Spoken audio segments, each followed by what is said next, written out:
Since time immemorial, little girls have dreamt of growing up and becoming a princess. But one girl who actually grew up to be one was Meghan Markle, when on May the 19th, 2018, Hollywood met royalty to give us the wedding of the century. The most glamorous we'd ever seen, watched by over 60 million people across the globe. The wedding was phenomenal. It was a royal wedding, but it was on a completely different level. But what took an ordinary Californian girl, a divorcee, all the way to Kensington Palace and to becoming Mrs. Prince Harry? Tonight, we let Meghan Markle be our guide. Thank you so much. As step by step, we reveal how she found her prince. From her lucky birth into a world of celebrity, she was beautiful, and everyone would comment on how cute she was, to carving a path to fame. I think it well equips her for the intrusiveness that accompanies being a member of the royal family and being followed at every turn. Entering into royal circles. She's like an arm's throw away from Pippa Middleton. And then conquering the in-laws. She found herself a true fan in the Duke of Edinburgh. He was apparently hugely impressed with how well-read Meghan was. If you've ever fancied becoming a princess, then stay tuned. Because through Meghan's incredible journey, here is the definitive guide on how to bag a prince. In her dating years, Meghan was said to be an avid reader of 90s book, The Rules, a self-help dating guide read by millions worldwide.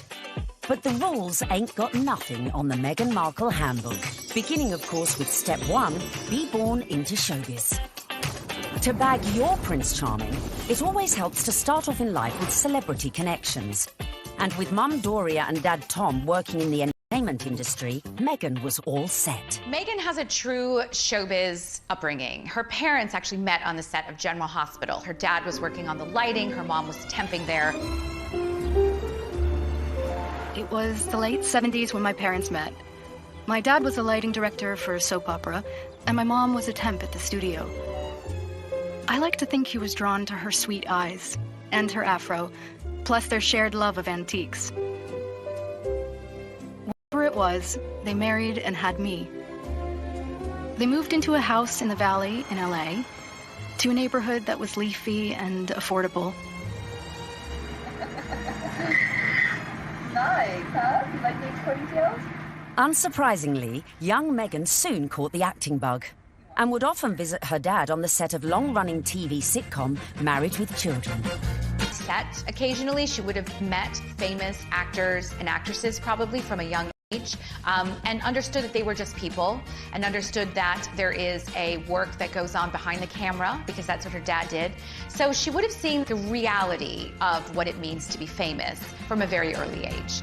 Married with Children was, at the time, considered so risque, it was even boycotted by some viewers. So I grew up on the set of Married with Children every day after school for 10 years. I was there. Wow. I know. It's a very perverse place for a little girl who went to Catholic school, no less, to grow up. There were a lot of times my dad would say, "Meg, why don't you go and help with the craft services room over there? This is just a little off color for your eyes." I wasn't allowed to watch it at home. I could watch the end credits, so I could give the screen a kiss when I saw my dad's name go by. I mean, they seemed very close as father-daughter, and I mean, she was a striking child. She was beautiful, and everyone would comment on how cute she was. But beyond that, and more important than that, was the fact she was just a very nice little girl and very respectful, and just really a sweet kid to be around. I think one of the things that Meghan possesses, which is so ideal for her current role, is a comfortableness, a level of ease in front of a camera. And part of that would have been because she was raised to see the other side of a camera. Like her future hubby, Meghan's parents divorced when she was little, and from age 6, she lived with her mother. But even if she didn't know it yet, with her immersion into the world of showbiz, little Meghan's journey to find her Prince Charming had already begun. As developing a social conscience from a very early age is step number 2. We all know royals love a good charity fundraiser and supporting important causes. So to increase your chances of royal romance, get involved with a good cause from an early age. Although Meghan's parents were divorced, together they instilled in her a sense of social justice. My mom and dad came from little, so they made a choice to give a lot. Buying turkeys for homeless shelters at Thanksgiving, delivering meals to patients in hospice care, donating any spare change in their pockets to those asking for it. This is what I grew up seeing, so that is what I grew up being. A young adult with a social consciousness to do what I could and to, at the very least, speak up when I knew something was wrong. While still at school, unbeknownst to her, young Meghan was already learning one of the key attributes to being a princess, helping those less fortunate. She volunteered. After class, Meghan approached me and she said, "Tell me more about serving on Skid Row." I suggested that she visit the place where I volunteered because I knew that she would be physically safe there. And she not only volunteered there a few times, but she continued to volunteer at the soup kitchen throughout her time at Immaculate Heart, which was through her senior year. Meghan always took it a step further, not just distributing food, but learning people's names, learning their stories, because that's where I think her compassion comes from, her connection with people. I think it's very important to know that her heart is in everything she does. I got this letter from one of the students who was in her group. This student was very shy, she was very unsure of herself, she was kind of a bit of a loner, and Meghan wrote her the most wonderful, loving note, even though Meghan was not her close friend at all. So I just like to read it, because this gives you a sense of, this is the real Meghan. So it goes, "Dear Michelle, you are so strong and so wonderful. Your courage and strength in times of hardships is as admirable as your optimism and friendly nature. I am so lucky to have you in my group and to be able to lead you on this adventure. Never stop sharing your beautiful spirit and always remember how special you are. I am here if you ever need me. I love you, Meghan." Meghan was already starting to make changes, but coming up, we see how her voice reached all the way to the White House. It just wasn't right, and something needed to be done. And then, in our step-by-step guide to bagging a prince, we reveal how getting to Hollywood... Any actress in America needs a huge breakthrough, and Suits was that show. ...helped prepare her for her future role. I think it well equips her for the intrusiveness that accompanies being a member of the royal family.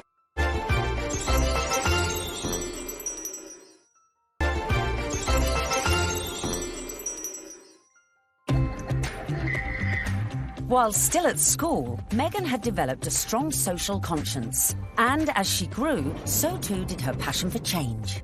Please welcome Meghan Markle. Which in 1993 took her all the way to the White House. Well, good evening. That doesn't feel like enough, does it? It's just great evening. Maybe that's better. The fact that Meghan is interested in these causes, that's not new. It's not something that she's taken up after, started from the very beginning when she was just a little girl. So Meghan's first foray into activism came when she was 11 years old, and she and some classmates were watching commercials and analysing them for their social studies class. The gloves are coming off. Women are fighting greasy pots and pans with Ivory Clear. The tagline said, "Women all over America are fighting greasy pots and pans." 2 boys from my class said, "Yeah, that's where women belong, in the kitchen." I remember feeling shocked and angry, and also just feeling so hurt. It just wasn't right, and something needed to be done. My name is Meghan Markle. I'm 12 years old. Last week at my school, we decided to watch the news for social studies. While flipping through the channels, we saw a commercial for the new Ivory Clear dishwashing liquid. In the commercial, they said women are battling grease, meaning only women do dishes. This infuriated Meghan, And she went home, talked to her dad about it. Her dad encouraged her to write letters to various people. Meghan wrote to Procter & Gamble, the company who made the advert, to then First Lady Hillary Clinton, and to children's current affairs show Nick News, who sent a reporter to interview her. I don't think it's right for kids to grow up thinking these things, that just mom does everything. So I was wondering if you would be able to change your commercial to people all over America. Thank you, Meghan Markle. Incredibly, the 12-year-old's lobbying paid off. And it was roughly a month later when the soap manufacturer, Procter & Gamble, changed the commercial. The gloves are coming off. People are fighting greasy pots and pans with Ivory Clear. She had a sense that she could affect change, even though she was just one small person. She had a voice. If you see something that you don't like or are offended by on television or any other place, write letters and send them to the right people, and you can really make a difference for not just yourself, but lots of other people. Propelled into the limelight at such a tender age, as an adult, Meghan's passion to effect change would burn no less brightly and push her closer to the world of her prince-to-be. As some 20 years later, she would take on causes, some of which were close to her future beau's heart, such as becoming global ambassador for international children's charity World Vision, promoting sanitation projects in remote villages. Meghan's visits to countries like Rwanda have focused on for female empowerment and really wanting to make a difference that way. You'll feel really good at the end of the day knowing that you've been a part of that. I gotta get these kids home. I'm gonna go take a picture with them. We all know that charity is a huge, huge thing for Prince Harry. He's been working with various charities for years, and it's something that's really close to his heart because of how important it was to his late mother, Diana. If you wanted to impress him, doing a lot of charity work would probably go down very well. But being charitable alone might not be enough to bag a prince. So bring on step number 3. Of course, one possible way to bring yourself closer to royalty is to become a celeb. Easy, right? Meghan was a natural-born performer after all. Long before I taught Meghan, I saw her in the school plays. And she was one of those girls, when she was on stage, you were drawn to watch her because she just had this charisma and this charm, and she was really good. We have a musical and a play every year, and she was certainly one of the many shining lights that we have here at Immaculate Heart. After leaving high school, Meghan's dramatic flair led her to enroll at the prestigious Northwestern University, where she studied theatre and international relations. International relations and basically showbiz. It is a perfect combination for someone who's going to be in the royal family. There's a lot of showbiz involved in the royal family, and you know, no one talks about it, but it is like being an actress. You have to be so excited to meet people, some of whom may even say something that's a bit insensitive or rude, and you have to still make small talk and still smile all the time. Get your picture taken. Meghan's preparation really couldn't have been better for this role. Prior to attending university, she auditioned for roles in music videos for artists such as Shakira. After the aftermath of the audition. This is the aftermath of the audition, and it went pretty well. We just had to dance crazily, and so I did, and it was tiring. We just all danced like wild women, and I was shaking my hair around, and that's that. While at university, Meghan showed promise on stage, starring in a number of student movies. Back home in LA one Christmas, a friend introduced her to a manager who'd watched one of her films. He offered to find her work, in return for 10% of her earnings. But as she would soon discover, the path to success was not an easy one. A young actor, actress trying to break into the business, it is not easy. My parents have been so supportive, watching me audition, trying to make ends meet, taking all this at a restaurant, and all those things that actors do. There's so many people out here who want to get into the entertainment industry. It's difficult. I had a beat-up Ford Explorer Sport that rattled like a steamboat engine in the morning. It was burning out. I had started to give up, It was tired and running on empty, going from audition to audition, just as I was. I mean, you really have to be very self-promoting, and you have to be willing to, knock on doors and be very motivated and have good self-esteem, because you could get eaten alive out here. But Meghan remained determined to make it in Hollywood, despite the challenges along the way. I would drive to auditions and park at the back of the parking lot, far from the eyes of anyone who could see me unlocking the trunk and crawling into my car through its only feasible entry point. I would play it off, obviously, as though I was looking for something, reaching so deep for something that my car almost sucked me in to get it. Much like my experience in Hollywood, to be honest. Struggling, climbing hurdles, searching for something that I couldn't even see, and just reaching for it. By now, in her mid-20s, all Meghan had to show for her efforts were bit parts in TV soap operas, dramas, and an occasional movie. Fame was a distant dream. In 2006, she landed a job as a suitcase girl on the US version of quiz show Deal or No Deal, filming up to 7 shows a day. Meghan, open the case.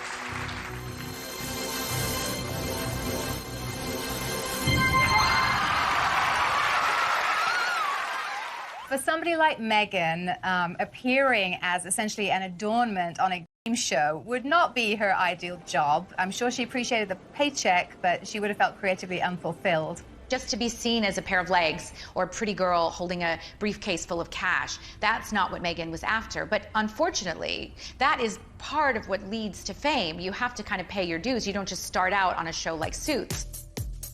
I would put that in the category of things I was doing while I was auditioning to try to make ends meet. I was the ill-fated number, which for some reason no one would ever choose.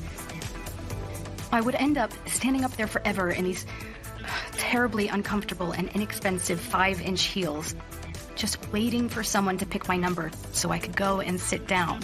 Meghan had connections, but they were limited. Her dad was a lighting director. He wasn't an executive producer. So Meghan had to pay her dues like a lot of other young, beautiful actresses today. Along with the fierce competition facing any young actress trying to break Hollywood, Meghan had to be comfortable with her identity. Hollywood didn't help with that, and it must have been very hurtful and very frustrating for her at times. It's not easy making it in Hollywood if you're not blonde and typically, the aesthetic look. And Meghan Markle was definitely struggling in her years trying to make it. I'm biracial. Most people can't tell what I'm mixed with, and so much of my life has felt like being a fly on the wall. And so some of the slurs that I've heard, or the really offensive jokes, or the names, it's just hit me in a really strong way. Being ethnically ambiguous, as I was pegged in the industry, meant I could audition for virtually any role. I wasn't black enough for the black roles, and I wasn't white enough for the white ones, leaving me somewhere in the middle as the ethnic chameleon who couldn't book a job. But Meghan's big break was closer than she thought. At one audition, a casting director advised Meghan to go for a more natural look. This would change her outlook forever. She stopped me in mid-scene and said so simply, "You need to know that you're enough." She saw all that self-doubt beaming through the self-tanner and excessive blush. You need to know that you're enough. Less makeup, more Meghan. And that moment for me was a wake-up call. Meghan had started dating film and TV producer Trevor Engelson in the early noughties, and in 2011, after 7 years together, they got married. Coming up, the moment Meghan found herself in social circles that led eventually to Prince Harry. This was her journey. It started there. And we find out what princes do on a first date. There she was sitting there. I was like, okay, well, I really have to up my game.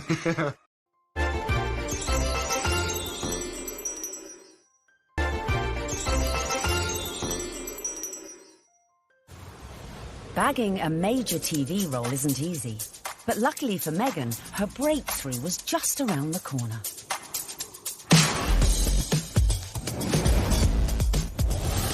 When she auditioned for a new legal drama series, it was just another day in the office. Or so she thought. Suits was set in New York, but filmed in Toronto. It was the 5th pilot I would have filmed. I remember hoping this one would see the light of day. Never would I have imagined that this show would not just change my career, but also change my life. Any actress in America needs a huge breakthrough. And what they want is to be on a massive show. And Suits was that show for Meghan Markle. I'm Rachel Zane. I'll be giving your orientation. Wow, you're pretty. Good. You hit on me. We can get it out of the way that I'm not interested. No, I'm sorry. I wasn't hitting on you. Trust me. I've given dozens of these, and without fail, whatever new hotshot it is thinks that because I'm just a paralegal, that I will somehow be blown away by his dazzling degree.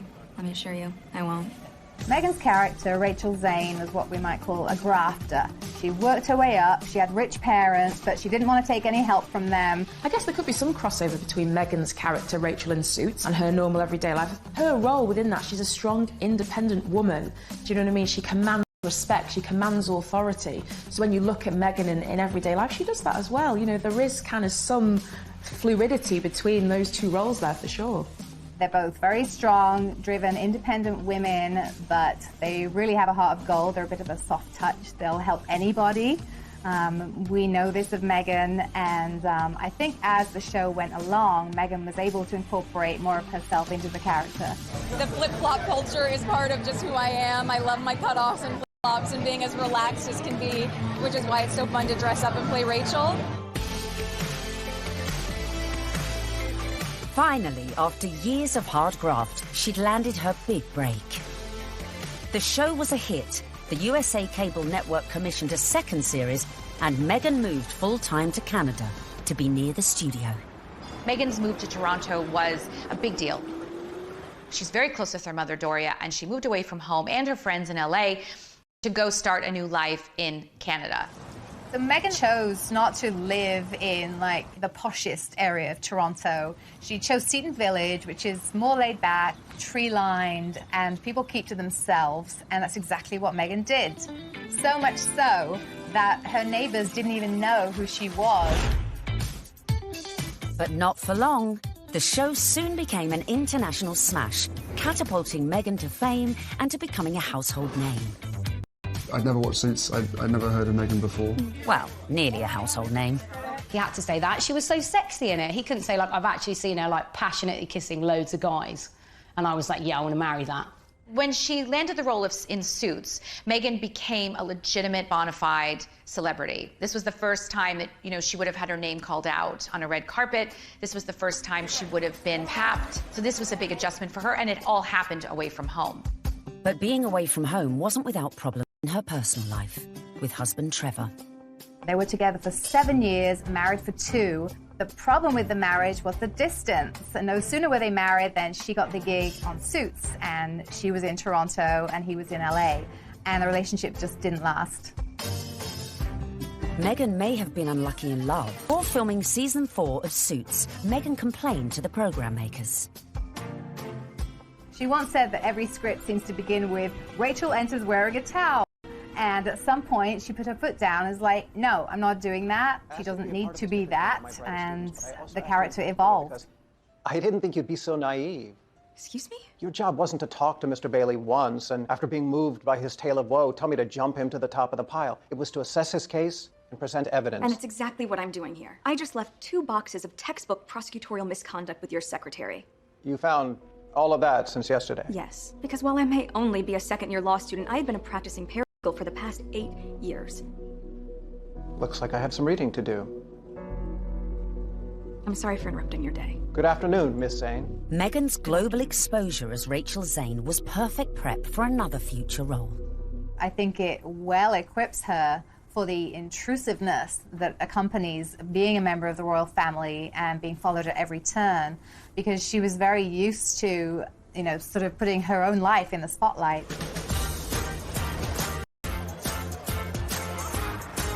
So, having been working hard on Suits and needing a well-earned break, Meghan decided to have a summer holiday in London.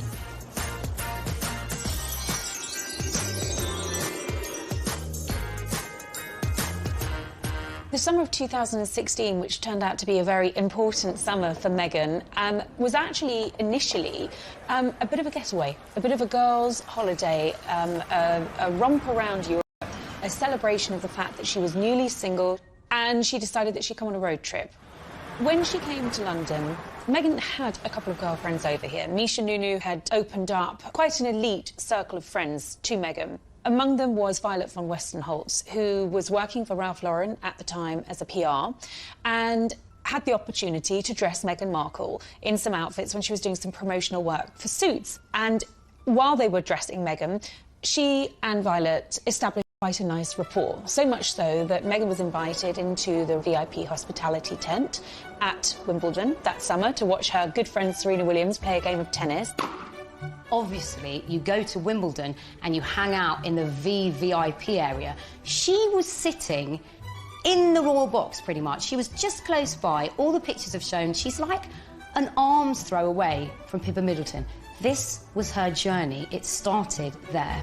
During this time, Violet was rumoured to have suggested Meghan might like her friend Harry. That's Prince Harry to you, who also just happened to be single.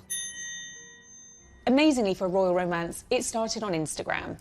And Harry had a look through Meghan's, who really had brought them together. She played matchmaker. Whoever set them up must be sitting there, literally patting themselves on the back. Can you imagine being the person that introduced them? Because it's like the best PR move ever.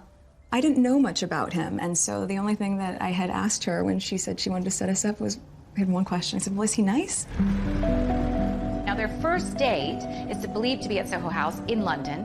Meghan had strong ties to Soho House. She was a regular at the Toronto outpost and very good friends with Marcus Anderson, who is one of the directors of Soho House. Marcus Anderson cleared rooms and corridors so that they could meet completely in private without the risk of being spotted or photographed. I was beautifully surprised when I walked into that room and saw her, and there she was sitting there. I was like, okay, well, I'm going to have to up my game. And sit down and and make sure I've got a good chat. They got to know each other over a bottle of rosé. They clicked, I was told, immediately over their joint passion for charity work, their love of philanthropic work, and there was an immediate spark. We met twice, back-to-back, 2 dates in London last July. Yes. Then it was, I think, about maybe 4 weeks later that I managed to persuade her to come and join me in Botswana. What happened next was the stuff of fairy tales, as the couple embarked on a whirlwind romance. Harry and Meghan, they were both astonished at how quickly their relationship developed and how deeply they felt for one another, almost from the get-go. I think perhaps a sign that things had gotten off to a good start and were actually really accelerating rather quickly in terms of a royal romance was when Meghan started referring to Harry as Has to her friends, and he was affectionately calling her Meg to his. Though originally worlds apart, they had much in common after all, both with divorced parents, both famous, and sharing an interest in the developing world. It was one of the first things we started talking about when we met, was just the different things that we wanted to do in the world and how passionate we were about seeing change. I think that's what got date 2 in the books, probably. Plenty to talk about. And date 2 quickly led to their first trip away together, a mere month later, on safari in Botswana, a country close to Harry's heart after first visiting following his mother's death 19 years earlier. We camped out with each other under the stars. We spent, she came and joined me for 5 days out there, which was absolutely fantastic. So then we were really by ourselves, which was crucial to me to make sure that we had a chance to get to know each other. A secret long-distance relationship then ensued, with the occasional clue, such as the couple being separately pictured wearing matching blue bracelets, and the odd tantalising. So the next step to bagging a prince is perhaps the hardest: the engagement.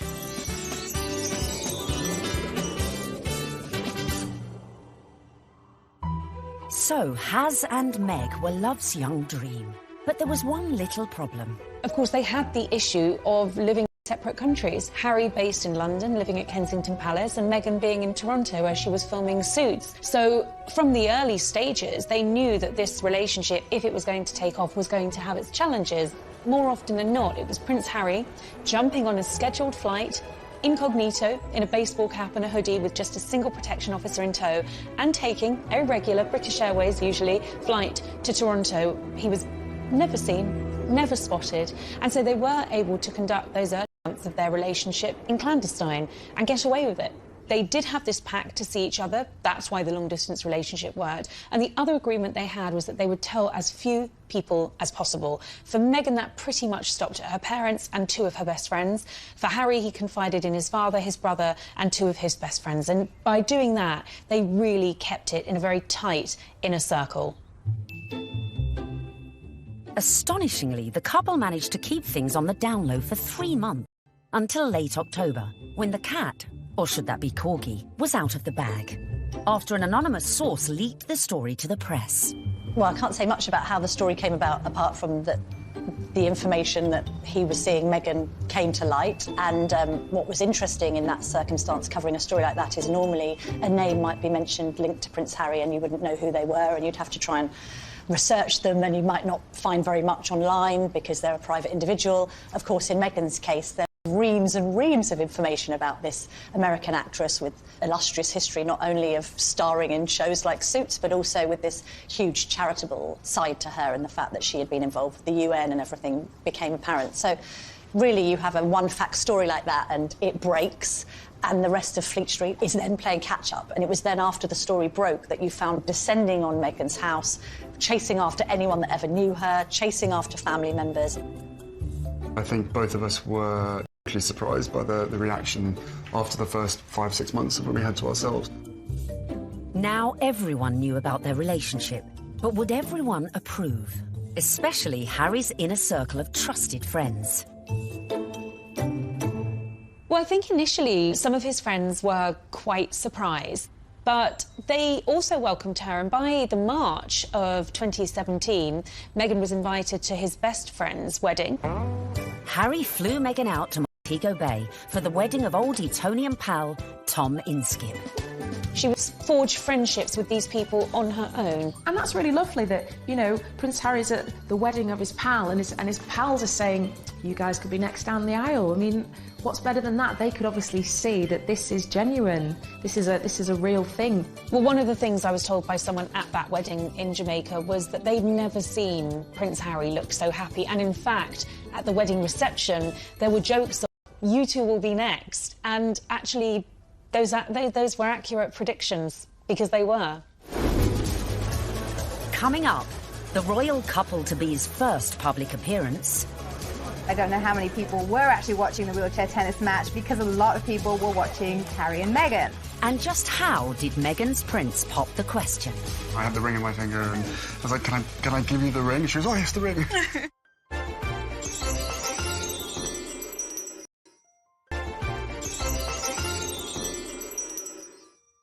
With no attempts to hide away as they watched the wheelchair tennis at the Invictus Games. It was open to the public. Anybody could go and watch the wheelchair tennis match. Although it has to be said, I don't know how many people were actually watching the wheelchair tennis match, because a lot of people were watching Harry and Meghan. They were very touchy-feely, they were laughing together, staring into each other's eyes, whispering sweet nothings into each other's ears.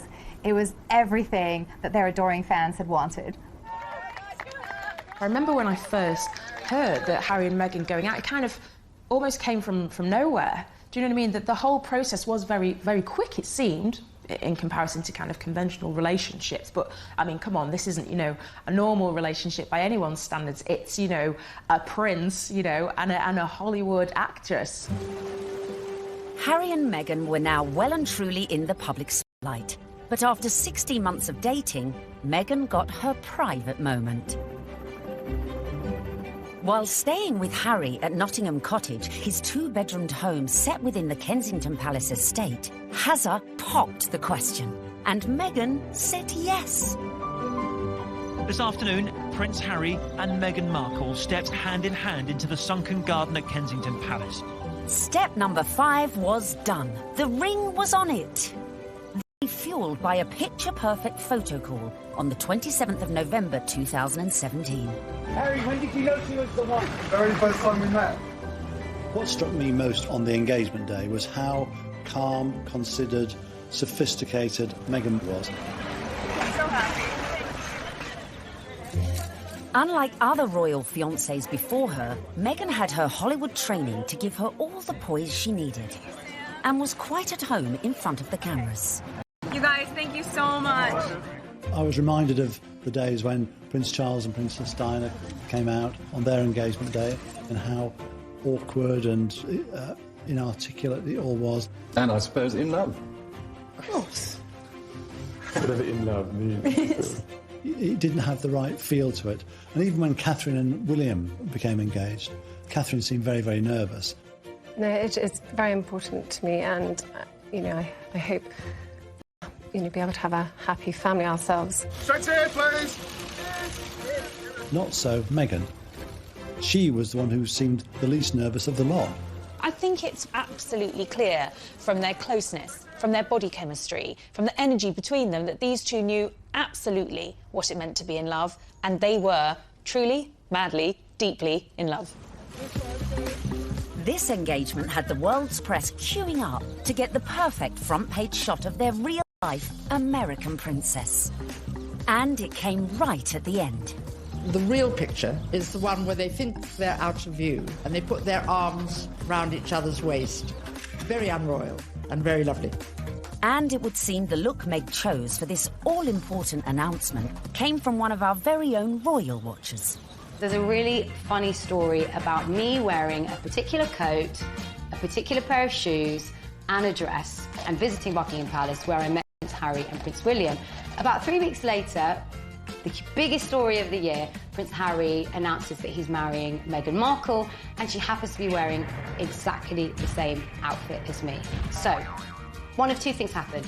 Either Prince Harry saw what I was wearing and thought, I definitely want my bride-to-be to look just as good as this girl, as if. Or Meghan Markle was somewhere on the grounds and really rated my outfit. Then came the pitch-perfect press call, where an uber-relaxed Meghan discussed the couple's courtship. The one thing that fascinates me about this is the fact that she is a product of Hollywood, product of television, product of entertainment.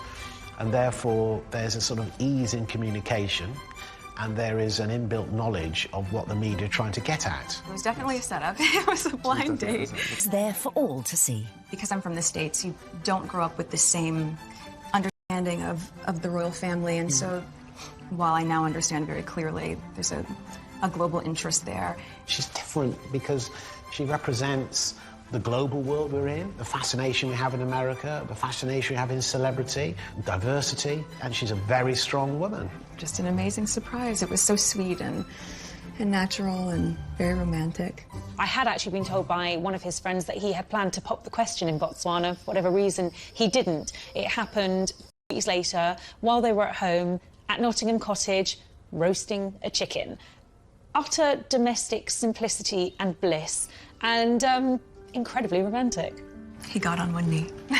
As a matter of fact, I could barely let you finish proposing. I was like, can I say yes now? She didn't even let me finish. She said, can I say yes, can I say yes? And then there was hugs, and I had the ring in my finger, and I was like, can I give you the ring? She goes, oh, yes, the ring.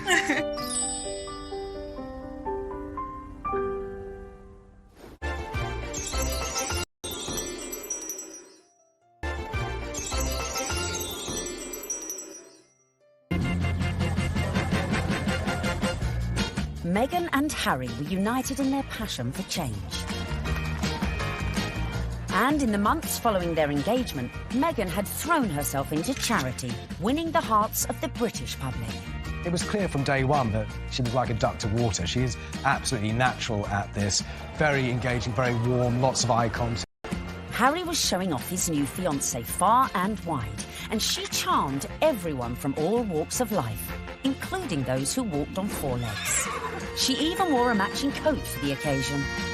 You can see the American effect of Meghan Markle in every single photo call and every single walkabout. When Meghan goes on walkies with Harry, she's hugging people. In Nottingham, the couple visited charities that were close to Harry's mother's heart. You could see the pride in Prince Harry. It was a joy to watch.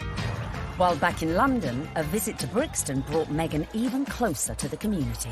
Believe it or not, everyone is listening, and I'm in the same room as the royal couple right now. They actually shook my hand. I didn't expect that. I thought, it would just be a distance.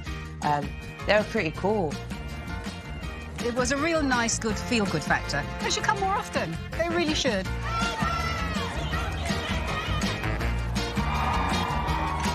Slowly but surely, the British public was falling in love with our Meg. But would this be the case with the in-laws? The next step in Meghan's journey would be getting to know the firm. And the hotly debated topic of her background was never far from the fore. You be Harry, and I'm gonna be the, Queen Elizabeth, since I got this on, right? Grandmother, I met this beautiful woman, and she just happens to be mixed race.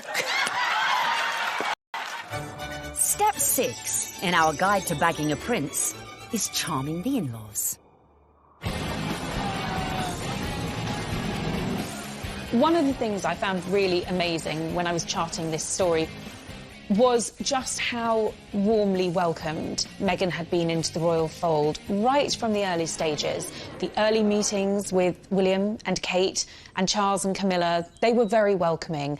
And actually the speed at which Meghan was introduced to the Queen was very surprising. When I looked back at Harry's relationship with Chelsea, it was several years before Chelsea was introduced to the Queen. Cressida, who dated Harry for 2 years, was never introduced to the Queen, but within a matter of mere months of dating her, Harry had Meghan meet the Queen.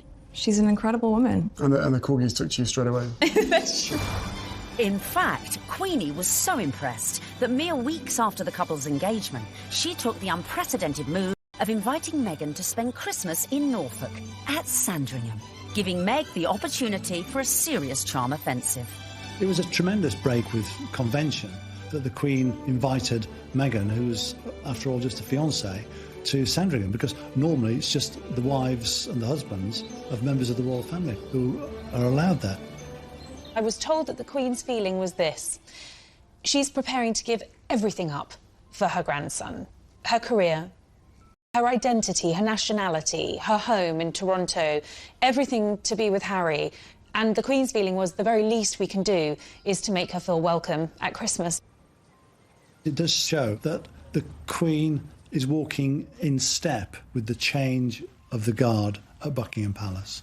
This would have been a far different Christmas to the one Meghan spent in LA the previous year, with the historic 20,000-acre estate playing host to all sorts of little family quirks that would prove a challenge to any outsider. Well, Meghan would have had to get her head around quite a few royal family traditions. They open their presents on Christmas Eve. The presents that they exchange aren't what you'd really expect for members of the royal family. They tend to share really jokey presents with one another. In America, things will come beautifully wrapped and be quite extravagant.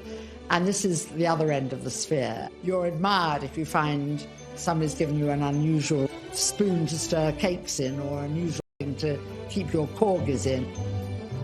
Meghan would have to embrace all these funny little customs, and clearly she did. After spending the night in her unfamiliar surroundings, the bride-in-training is walkabout at St Mary Magdalene Church. Well, the Sandringham church photo is the timeline through history. You have a snapshot every year of those people closest to the throne. Now, often you're looking at a picture of a child who was barely able to walk perhaps a year ago, and suddenly they come out of the church. That image will change. In a few years' time, you'll have those couples and their children will be going to church. In a few more years' time, and you may not have the older generation. This year, of course, was Meghan's year. The presence of the royal fiancé drew crowds that were even bigger than usual. The world's media was also out in force, but a member of the public who would snap the photo that cemented just how much Meghan was in with the younger royal crowd. Unfortunately for all the photographers on the ground, they just didn't quite seem to get a clear shot, and in the end it came down to a member of the public, a lady called Karen Anvil. It was like a Mexican wave of cheers, so you knew they were coming. The photographers at the other end, and they just happened to look over, and I took one photo. That's the thing. I took one photo, and it was, the right one. When we saw that shot, it was an absolute no-brainer that it was going to be our cover shot, because it was the only one that had captured that moment, the four of them together. And, it symbolised quite a lot in terms of the royal family and where they're going in future. So, yeah, I mean, we were delighted to use it on the cover. And just like that, the Fab Four were born. Clearly, Meghan was well and truly fitting into the royal club. Just like the Queen, it seems the rest of the family were equally charmed by Harry's beau from across the pond. Another tick for Meghan. William was longing to meet her, and so was Catherine. And Catherine's been absolutely wonderful, amazing, as is William as well. Fantastic support. And then my father as well. We had a handful of teas and meetings, and my grandparents as well have been wonderful throughout this whole process. She found herself a true fan in the Duke of Edinburgh, and he was apparently hugely impressed with how well-read Meghan was. Meghan was now in with the in-laws. But coming up, events were to turn increasingly tricky. Dealing with critics from near. I think she's trouble. Because of her background, I thought that she could, not would, but that she could be trouble. And far. I think the very fact that Samantha wanted to do a book called The Diary of Princess Pushy's Sister implies that maybe she was not over fond of her younger half-sister.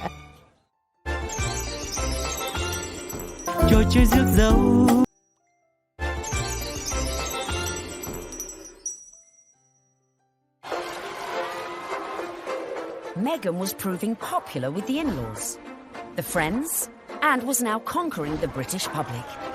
But what to do when you find out not everyone likes you? I don't know about this Meghan Markle. Yeah, she's too confident and self-assured. You see what I mean? This water feature's shit, isn't it? Yeah.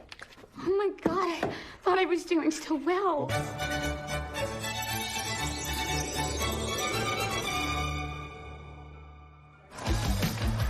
When the news that Prince Harry was dating an American actress first came out, I think that the reaction amongst the British public especially was equal parts excited and disapproving, because she's not British. From the very moment Harry and Meghan's relationship had broken in 2016, much of the press inevitably had gone raking through Meghan's past. They made it sound as though she had grown up in the slums of LA, riddled with gangsters and drugs.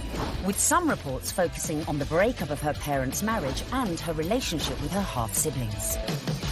Time is 7 minutes Harry past. didn't help matters when he went on to guest edit BBC Radio 4's Today programme. It started well. Morning. Very good to see you. He got some of his mates on the show, like this guy. Okay. Do I need a British accent? But if you start using long pauses between the answers, you're probably going to get it's the face. Let me see the face. Oh, okay. But during the course of the programme, Harry answered one question about Meghan. It was your future wife's first Christmas with the in-laws. How was it? She really enjoyed it. The family loved having her there, and it's the family that I suppose she's never had. It's the family that I suppose she's never had. But Harry's comments did not go down. What Harry said on the Today programme about the family not being close or a normal family. Samantha tweeted that was really not the case, and she defended their family as a normal family, a close family, a loving family, and didn't understand what Harry was talking about. And that wasn't the last we'd hear of Samantha, who went on to threaten publication of a tell-all book called Diary of Princess Pushy's Sister. I think the very fact that Samantha wanted to do a book called The Diary of Princess Pushy's Sister implies that maybe she was not over fond of her younger half-sister and maybe is a little conflicted about Meghan's success. There's no bigger media vulture with this wedding than you, is there, Miss Markle? I mean, how you have the gall to come on here and talk about media vultures? You're doing a book called The Diary of Princess Pushy's Sister. You've been trashing her for 2 years, you little vulture. I've made it clear in several interviews that you can't judge a book by its cover, and similarly, you can't judge a book by its title. Samantha also criticised Meghan's charity work. If you are interested in helping those less fortunate than yourself, it really should begin at home. Could all this bad publicity derail the wedding? And just how should Meghan respond to this particularly barbed attack? The temptation must have been huge for Meghan to have responded to the critics, who were, of course, her family members. She kept dignified silence. I mean, you've got to feel for Meghan. What would you do if your family were being an absolute nightmare? It is seriously embarrassing. So she does what any of us would do. Hashtag ignore, ignore, ignore. But would Meghan be able to keep her composure in the face of her next critic?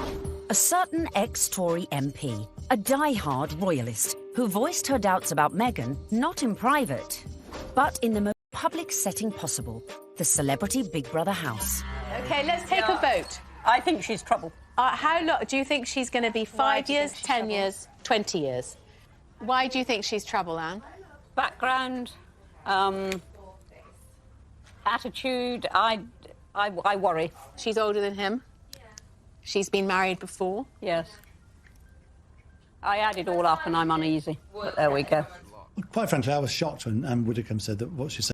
I mean, I've always thought that she was a sensible woman. She seems to be jumping to conclusions without looking at any evidence. The ex-minister's comments sent the Twitter sphere into meltdown. When I was on Big Brother, I was called every ick and every ist going. I was homophobic, xenophobic, racist, sexist, misogynist. Nothing I said could have been remotely construed as racist by any sensible observer. You know, former marriage, all the rest of it, that because of her background, I thought that she could, not would, but that she could be trouble. She had, I think, the older generation's view of this is an outsider, a foreigner coming into a very British organisation, almost, you could say. How is that going to work? The thing that all of us have to do is adapt. We're in the here and now. Embrace. But one woman who was not prepared to embrace was Jo Marnie, girlfriend of then UKIP leader Henry Bolton, who sent a series of racist texts. Even then, Meghan kept quiet. The royals' mantra is often put up, shut up. You can't be seen to always answer back. You do have to put up at points. So actually her approach, maintaining that dignified silence, not justifying or even giving any credence to these claims, some of which were really quite unpleasant, well, it was a very royal approach to things. Look, Meghan is showing the makings of a true princess. You've got to have that decorum. You've got to, on some occasions, actually, you know, keep silent and pick your battles. Even more flack came Meghan's way when she took to the stage with her potential prince, his brother and Kate at the Royal Foundation in February 2018. People say, well, you're helping women find their voices. And I fundamentally disagree with that because women don't need to find a voice. They have a voice. They need to feel empowered to use it. And people need to be encouraged to listen. And I think there is no better time than to really continue to shine a light on women feeling empowered and people really helping to support them. She verged on the political when she was talking about women's empowerment, and it was all a bit Me Too-ish. The royals don't do that. And indeed, the day that the royals start engaging in political causes is the day you get a lot of controversy. There is a very good reason why the royals stay off politics, and it's to avoid precisely that. Not everyone shared Anne's view. It's refreshing because she isn't saying things that are incredibly controversial that we actually wouldn't stand by or back or believe in. These are really important points, important issues that she's raising, especially when she's touching on feminism. But was Meghan risking her relationship with the royals and the public? She's clever. She's using her voice in a good way, and she has actually been backed by the palace. But still the criticism came, and the palace had to release a statement defending her. Was this one step too far? This is the first time that we've heard anyone associated with the royal family talking about those campaigns. The Kensington Palace stressed that it would have been impossible for Meghan to talk about issues surrounding female empowerment without talking about those campaigns. And kickback, and indeed there was. But actually, she got far more people saying this is great. This is what the royal family needs to be doing more of. Phew. Looked like Meghan had found just the right balance to please the palace, her people, and most importantly, her prince. So, next step in our guide, embrace your prince's religion. She signed up to the Church of England, of which the Queen is supreme governor, and exactly 100 days after her engagement announcement, Meghan was baptised in the chapel of St James's Palace by the Archbishop of Canterbury. It was very special. It was beautiful, sincere, and very moving. It was a great privilege. Although she had attended a Catholic school in LA, Meg had a Protestant background. Her father was a member of the Episcopal Church of the United States. It would not have been an enormous step, to get baptised, but it was a big step in a way. But I think out of deference to the Queen and to her very strong faith, it sort of tidied things up, and it augurs well for the future because she will have to attend many, services in Church of England cathedrals. Coming up, Meghan's headed ever nearer to that chapel of love, but the journey would become increasingly problematic. With a guest list to organise... Have you got an invite to the royal wedding? Have I? Yeah. Not that I know. And dramas coming thick and fast from her very own family. All of a sudden, his health isn't good, and he can't come to the wedding. Dun, dun, dun!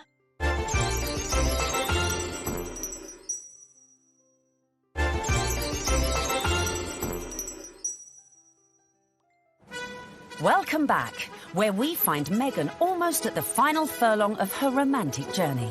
But managing your wedding carefully was not to prove so easy for our Meg. First hurdle, the date. The wedding of Prince Harry to Meghan Markle. The date, the 19th of May 2018. Recent royal weddings had all been held on weekdays, but not this one. I think that they thought, we want people to enjoy this, so why not do it on a Saturday? And if you think about most weddings that you and I go to, they're at the weekend. So why wouldn't you follow suit? But there was one reason to avoid that Saturday. It had already been announced as the date of the FA Cup final. As president of the Football Association, Harry's brother Prince William was expected to take his usual place in the royal box at Wembley. And millions more were looking forward to watching the game on TV. I think my wife would probably want to see the royal wedding. So what I'll probably do, I'll probably leave her on her own, maybe with some of her friends. I'll go... Wedding, not interested in football. Harry and Meghan solved the problem for TV viewers. They announced that their ceremony would begin at noon, several hours earlier than kick-off time. But Wills decided to avoid the fixture clash altogether, scrapping his Wembley appointment to concentrate fully on his little brother's wedding. Next hurdle, the tricky protocol of who to invite to a royal wedding. Have you got an invite to the royal wedding? Have I? Yeah. Not that I know. Would you like to go? I want them to be happy. I really want them to be happy. They look like a lovely couple. Meghan Markle did say you were a divisive misogynist. Well, I still hope they're happy. It was a source of quite a lot of amusement for comedians in the US who like to take every opportunity they can to poke fun at him. So Donald Trump is mad because Prince Harry didn't invite him to the wedding, to the royal wedding over there in England. I don't even know why. I don't know why you mad. You shouldn't even be surprised, Donald. Don't nobody like you. The apparent decision to snub the US president may have been a source of jokes for comedians. But according to some sections of the media, it was also a potential embarrassment for the Queen. Could this dash all Meghan's good work? Especially in light of reports that the couple had invited Trump's predecessor, Barack Obama, a friend to them both. But as Harry and Meghan's wedding was a non-state event, that meant the couple could pretty much invite whoever they wanted. This is not a state occasion, this wedding. He can invite his friends and Meghan's friends. He doesn't have to invite Trump. It's as simple as that. So the date was set, the invites were out, the corgis were brushed, and all was looking rosy for the big day, and for Meghan to finally become Mrs. Prince Harry. Until... That week lead up to the wedding was like watching an episode of EastEnders. It was an extraordinary week, completely overshadowed by the debacle over Mr. Markle. We were told that Thomas Markle would be walking his daughter down the aisle. In fact, a story that broke the weekend before in the Mail on Sunday undid all of that. Thomas Markle was revealed to have been staging fake pictures for the press to bolster his image pre-wedding for the reported sum of $100,000. First of all, the pictures are leaked. Her dad is posing for pictures with paparazzi. Such was the embarrassment Mr. Markle felt he'd caused to his daughter that at the 11th hour he pulled out of the wedding. It got so confusing. It was like, is he going to be coming to the wedding? Isn't he? Meghan, I was told, was utterly heartbroken. She said that she forgave him for the photographs and she wanted him there until all of a sudden his health isn't good and he can't come to the wedding. Dun, dun, dun. Thomas Markle said he felt that the heart attack had probably been brought about by his son writing an open letter in one of the tabloids, basically telling Harry that it wasn't too late to get out of this wedding and that his sister was nothing but trouble.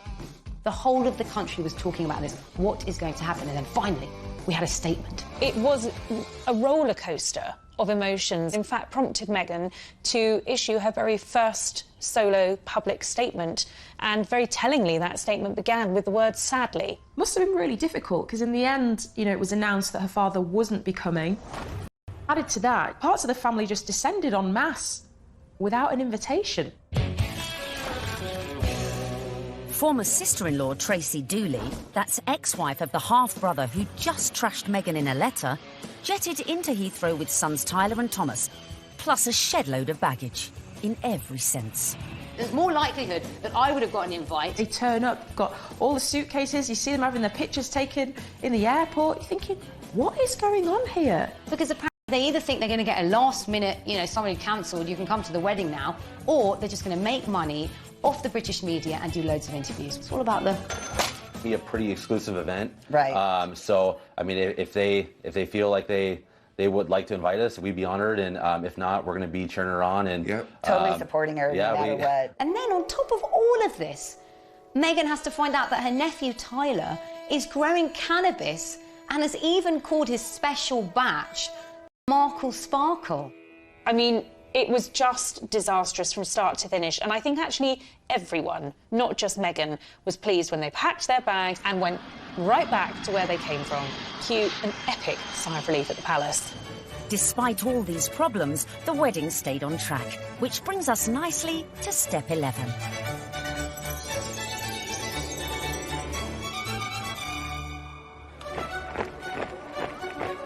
Finally, on the 19th of May 2018, less than 2 years after Harry and Meghan's very first date in Soho House, the day we'd all been waiting for. The world tuned in for the fairy tale wedding of the century. Let's face it, if you're marrying a prince, you may as well pull out all the stops. Meghan and Harry really did have the ultimate fairy tale wedding. You know, they didn't choose St. Paul's Cathedral, where, of course, we saw Charles and Diana wed. They didn't choose Westminster Abbey, like William and Kate. They chose Windsor, which is a lot smaller and feels a lot more private. I was there at the wedding on the day, and Windsor felt like literally a fairy tale. 600 guests drifted in. It was a veritable who's who of the world's A-listers, from music, film, and sport. I think this was the very first really modern royal wedding that we've ever seen, and it was a true marriage of Hollywood royalty with British royalty. Oprah Winfrey, Idris Elba, George Clooney and Amal, and the cast of Suits. You had Hollywood stars mingling with British aristocracy. It was extraordinary to see. By the time HRH arrived, the atmosphere at Windsor was electric, with 200 representatives from the Prince's charities among the 2,640 cheering onlookers. Meghan's bridesmaids and page boys included Princess Charlotte and Prince George, plus the children of some of her closest friends. Sporting the uniform of the Blues and Royals, the regiment Harry served in the army, the groom arrived with a familiar-looking best man.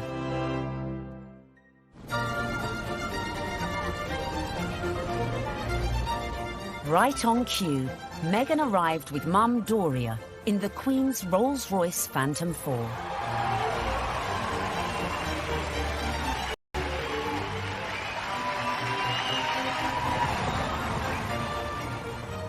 The wedding was phenomenal. The wedding was amazing. I mean, we all wanted to see what she was wearing. And we weren't disappointed when Meghan stepped out in a Givenchy dress with a veil featuring flora and fauna from 53 Commonwealth countries. Topped off with her something borrowed from Queen Mary's diamond bandeau tiara.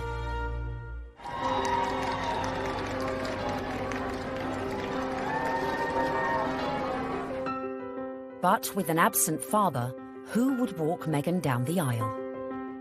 Prince Charles rises to the occasion. Prince Charles walks her down the aisle.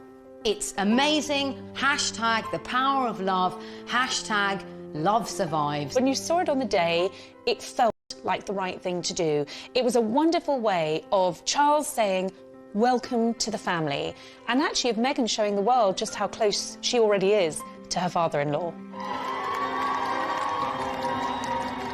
Meghan had successfully won over her in-laws, and here it was on display for all the world to see.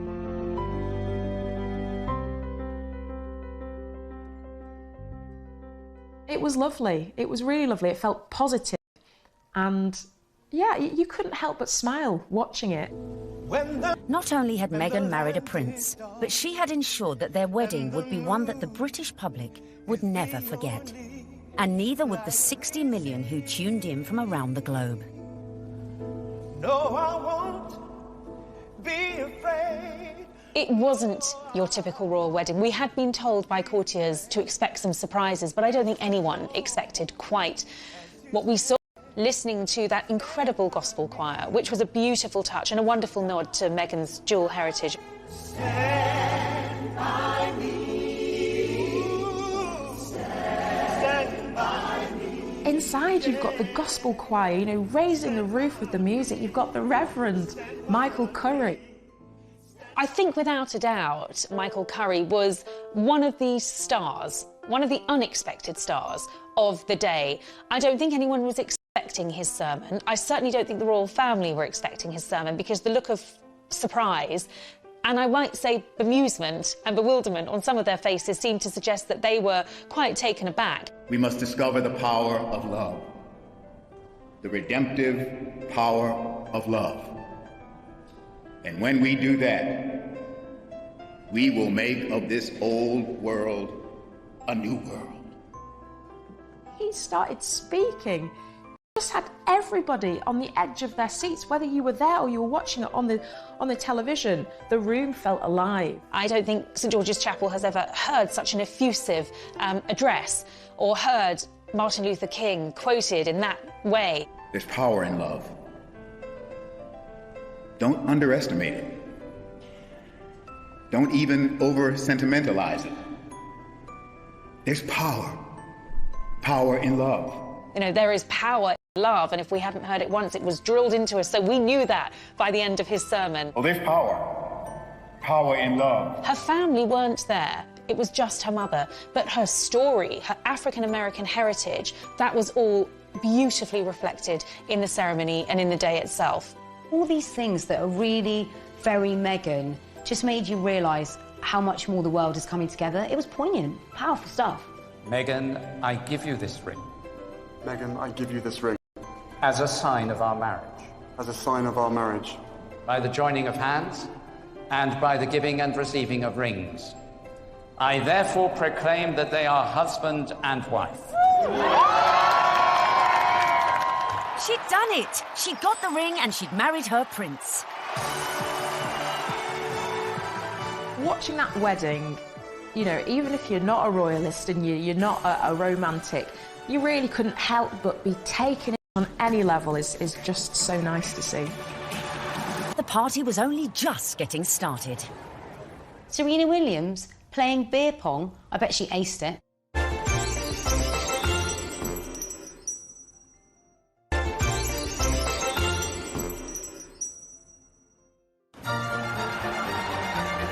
Meghan had gone from actress to duchess. And our penultimate tip, really for those who've gone and bagged their prince, is celebrate with the best ever party. Immediately after the wedding, the couple had all 600 guests back to St George's Hall for a wedding breakfast, which was hosted by Her Majesty the Queen. But the real golden ticket to that event was the private evening party, which was hosted at Frogmore that evening by Prince Charles.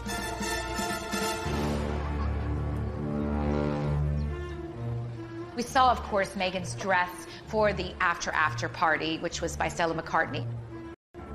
She looked glamorous. Harry looked like James Bond walking out of the palace to get into their vintage Jaguar. This was a very modern, sexy, gorgeous couple. We saw the couple speed away in that beautiful blue E-Type Jaguar. Meghan resplendent, it has to be said. Harry looking more James Bond than Prince Harry.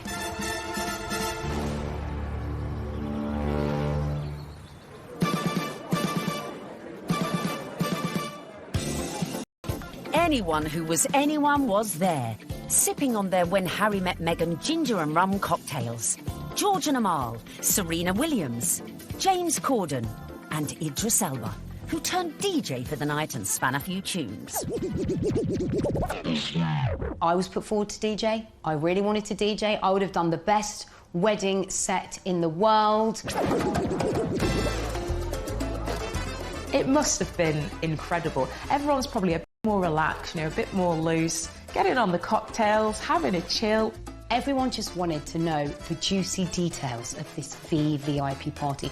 Were these huge Hollywood stars and celebrities doing the same kind of things we do when we've been drinking since about midday? Yes, they were. Some wonderful tales of Serena Williams beating everyone hands down at beer pong, a drinking game. Aced it. Serena has since denied she played this game. Shame. But who knows, maybe when they throw their next party. George Clooney serving up cocktails and whisking Meghan and Kate around the dance floor.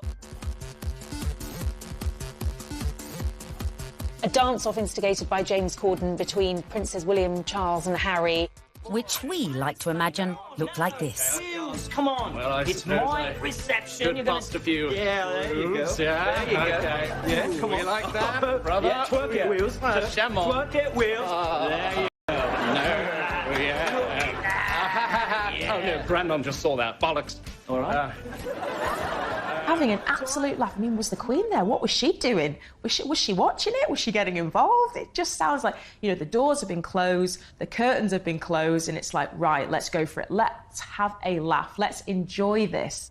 I think it was just a fantastic night where the couple were able to really do things their way, from serving dirty burgers at midnight out of posh burger stalls in the grounds of Frogmore to handing out monogrammed slippers so that their guests in those 6-inch Louboutins or whatever they were wearing could actually rest their weary feet come the end of the night. And if you want to ensure you throw the best party ever, be like Meghan and make sure your guests leave their phones at the door so you can let your hair down without any sneaky snappers. You don't want a repeat of the dramas of a previous royal wedding.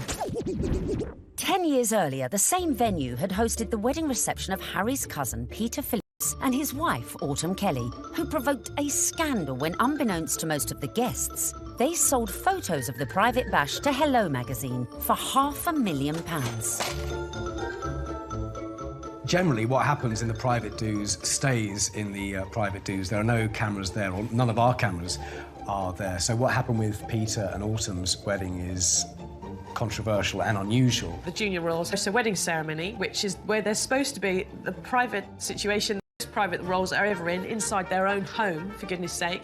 And they thought this was just photographers at a wedding and happily posed and grinned away. And then we're quite amazed in a couple of weeks afterwards to see 59 pages of a Hello supplement dedicated entirely to things that they thought were private family shots. I think it went down like a lead balloon with many members of the royal family.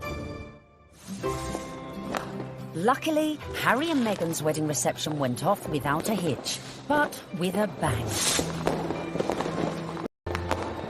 One of my favorite details about the whole thing is that Harry and Meghan snuck away at the after party. They went off to be together. And I think that speaks a lot about this couple. They are, above everything else, madly, genuinely in love with each other. Which leads us beautifully.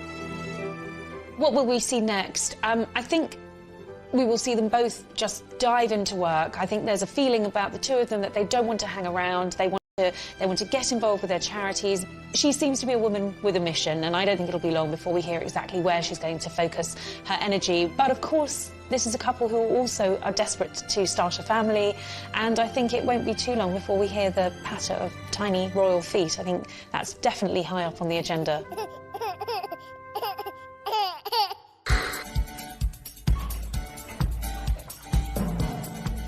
So there you have it. From being born into shows, to getting famous, to moving countries. Making moves in royal circles, charming the in-laws, and staying silent in the face of criticism. Meghan Markle might not have set out to bag a prince, but follow her lead and maybe you could do it too. It was the ultimate American dream because hers was a bit of a rags to riches story, and her journey from the leafy suburbs of LA to Toronto to Kensington Palace to St George's Chapel has been a monumental, epic and frankly incredible story. It's so good to meet you. She's a modern woman. This is how we all live, you know, from mixed race families, you know, interracial marriages, coming from different countries. That is what society is about now. The fact that she's unusual for the royal family, I think the fact that she comes from a different country, a different background, it's just a plus. She is very much a breath of fresh air. She's incredibly focused. She's incredibly driven. Women don't need to find a voice. They have a voice. They need to feel empowered to use it, and people need to be encouraged to listen. She's got the biggest platform, she's got huge ideas, and she is changing the game in a very cool way. And she makes Prince Harry happy, and so he now has that partner that he said he always wanted to share the load with. And in Meghan Markle, he found it. If this were a movie script, you would say that Meghan completes him.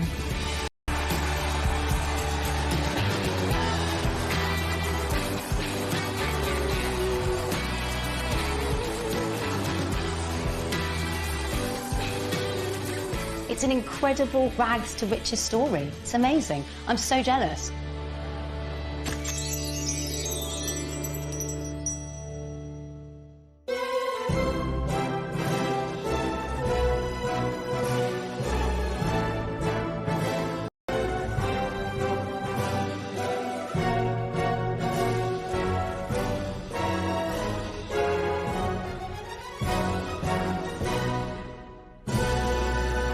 Her parents actually met on the set of General Hospital. Her dad was working on the lighting, her mom was temping there. It was the late 70s when my parents met. My dad was a lighting director for a soap opera, and my mom was a temp at the studio. I like to think he was drawn to her sweet eyes and her afro, plus their shared love of antiques. Whatever it was, they married and had me. They moved into a house in the Valley in LA, to a neighborhood that was leafy and affordable. Nice, huh? You like these ponytails? Unsurprisingly, young Meghan soon caught the acting bug and would often visit her dad on the set of long-running TV sitcom Married with Children.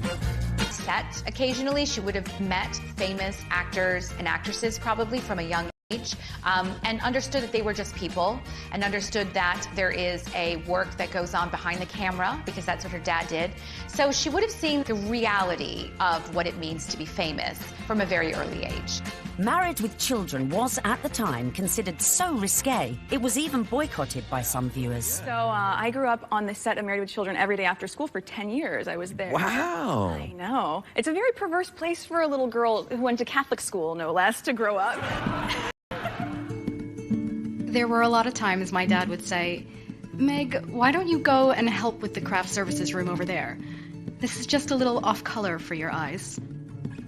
I wasn't allowed to watch it at home. I could watch the end credits, so I could give the screen a kiss when I saw my dad's name go by. I mean, they seemed very close as father-daughter, and I mean, she was a striking child. She was beautiful, and everyone would comment on how cute she was. But beyond that, and more important than that, was the fact she was just a very nice